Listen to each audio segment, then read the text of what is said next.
name says it all. I'm Hakeem Branch. Rob Jarrell. And today we got the combat mailbag for you. We got 2 questions, 2 different sports, and they're both hypotheticals. Now the first question we got on our Facebook page. They want to know what we think of a potential fight between Demetrius Andrade and Saul Canelo Alvarez. And the second question was, which MMA champ, well, UFC champ, do we think is going to lose their belt in 2015? So we're going to start with the Canelo-Andrade question. I'm going to let Rob start us off. Go ahead. All right, so this is a fight that I personally want to see, and I hope gets made soon, between Boo Andrade and Canelo Alvarez. Now, you're looking at a guy who, in Andrade, can box very well. He's got some very speedy hands, and he doesn't fight a southpaw, does he? He can switch. Yeah, he can switch, and he has very good movement. So he's probably one of the best prospects in 154, or best fighters at this point at 154, which... He does have a belt. And he does have a belt. So he's just a young guy, and I just don't think he likes to take chances. I mean, aside from his fight versus Baines Martirosyan, he really hasn't had a big... an influx of competition, and the Charlo brothers called him out. He was trying to get a fight with Canelo, and then we got Canelo, who will take chances. He'll fight anyone. He doesn't care. And this is a guy we know. He doesn't have the fastest feet, but he does throw very good blistering combinations. But as we saw in the fight with Laura, he has trouble with guys like him. But in all fairness, that was more of a little bit more running than boxing between the two.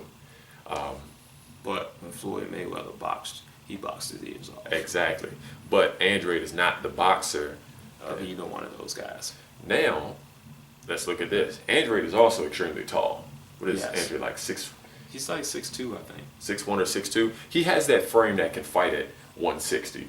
Whereas Canelo, being about 5'8", 5'9", is more can fight at 160. It's not because of his frame. It's because of he's pretty dense. Yeah, he's just dense. I'm talking about like muscular, like right. height. Yeah, his body density. I would have to give it to Andrade because of the fact that he has better movement.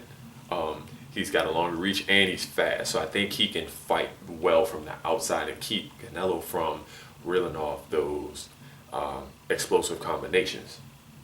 But with Andrade, I think his problem is when you do get on the inside, he doesn't have really good head movement.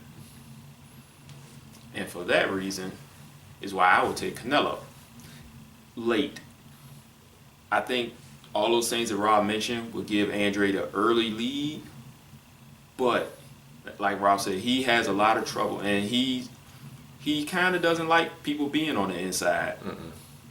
And we've also haven't seen anyone really push him to test that stamina as well. We've seen a few fights, like when he was fighting on ESPN, where he has taken his foot off the gas. He's gone a distance with people that he should have stopped because it looked like he was pacing himself. Canelo's smart enough to see that. He was able to make some good adjustments versus Laura.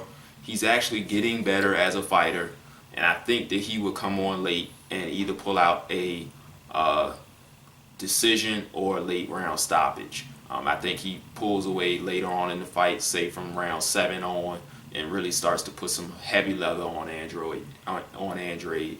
And he looks like the type of guy that right now would fold from that pressure. And right now, if I had to go with chin, I think Canelo has the better chin between the two, considering that that Andrade has been down, and that was versus Martirosyan. Yeah. I would say it's just a raw athleticism versus Canelo, who has loads more experience. Yeah. So that's how we see that one. Rob picks Andrade, I pick Canelo. Hopefully we get to see if that really happens. That's one of my wishes for 2015. Yeah. So let's move on to the next question, where our reader or our viewer wanted to know which UFC champ do we think will be beltless in 2015. So before we get into that, let's go through the list of champions. So for the women, we have Carla Esparza at 115 and Ronda Rousey at 135. Personally, I don't think either one of those ladies are losing their belts. Mm-hmm. They're pretty damn good. Head and shoulders above the rest right now. Yes. So for the men, we have Demetrius Johnson. He ain't losing it. Yeah. T.J. Dillashaw.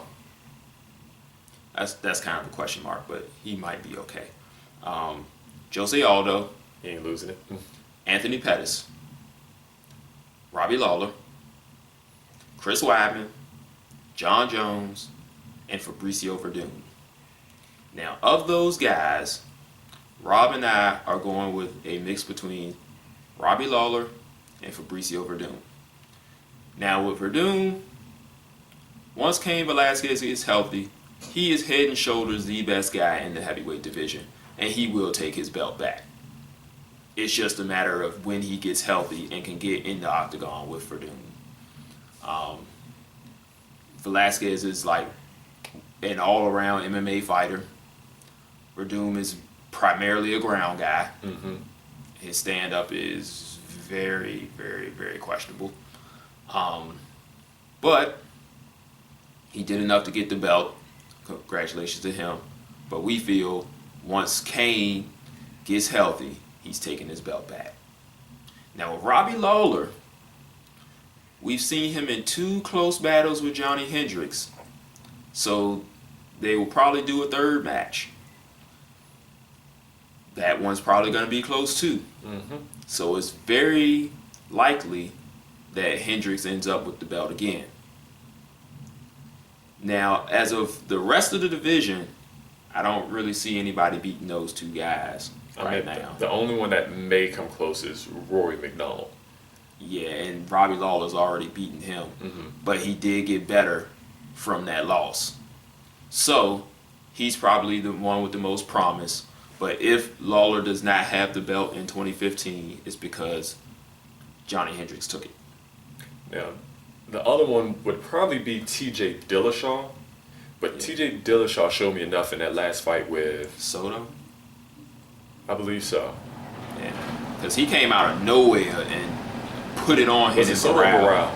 No, he fought Barao and then he fought Soto, who was a late round replacement. They were supposed to fight the rematch. Barao couldn't make weight, and so they brought in Soto, who had just come on to the UFC. Right.